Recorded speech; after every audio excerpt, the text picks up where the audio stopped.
In my previous two videos, I brainstormed ideas for a paragraph about the advantages of having staff wear uniforms from the employer's perspective. And then I wrote a paragraph based on that plan.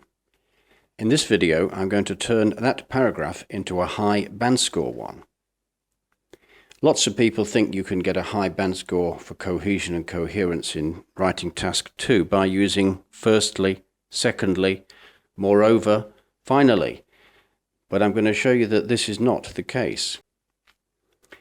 The examiner's criteria state quite clearly that if the cohesion is mechanical or faulty, it will be awarded a band score 6. If you think about it, it is pretty easy to write a paragraph with firstly, secondly, thirdly. You will have to do something a bit better to get a 7.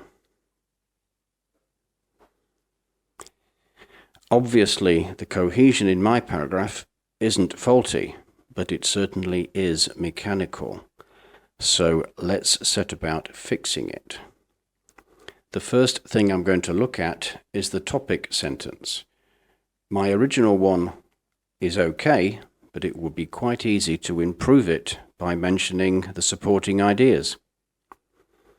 The topic sentence should tell the reader what the paragraph is about, usually called the main idea, and my original one does that, but it can also outline the supporting ideas. So that's what I'm going to do now.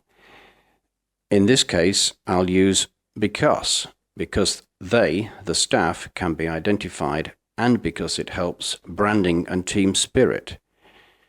Let's move on and look at firstly.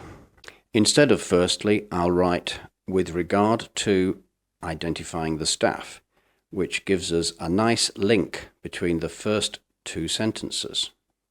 This is high band score cohesion. In case you didn't know, cohesion is about sticking things together. A cohesive is a glue. So notice how these two sentences stick together. There's a logical link between them. Moving on to secondly. Instead of secondly, I've written another benefit to the employer is that if. Now, I don't want all my linking words to be at the start of their sentences, so I'll turn this sentence around and I'll put the linking phrase in the middle. So I'll start the sentence with the if clause and rephrase the rest slightly. So I end up with this. Instead of furthermore, I've got this also means that. I'm going to leave finally unchanged for now. It is okay to use firstly or secondly or finally. I'm just saying that if you use them all or most of them, it really is mechanical. I'm going to join the final two sentences with a relative pronoun, which may also. I don't like the two whiches. I'll come back to that later. Just for fun, I'm going to change finally. Actually, it's not that easy. Can you think of a way? I've turned it into this sentence, which is actually quite complicated. I've got a long noun phrase, shown in blue, which itself includes an adjective clause, shown in red. I think the sentence is too long now, so I'm going to take out the final relative pronoun, which, and put a simple sentence there instead. One mistake that some candidates make is that they think that the longer the sentences are, the better, which is definitely not true. So that's my high band score paragraph.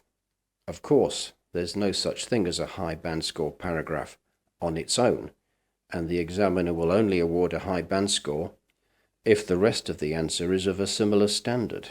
If you find any of the structures strange, study them more carefully until you understand them. In particular, study the penultimate sentence, the last but one. Practice writing them down and pay attention to any mistakes you make. That's your opportunity to learn. Actually, I am going to make one more video about this paragraph in which I'll explain in a bit more detail exactly why it'll get a high band score for all 4 criteria. Thanks for watching, and please like and share if you find it useful, and also comment below. And check out my website, succeedingielts.com, for lots more great tips on IELTS speaking and writing.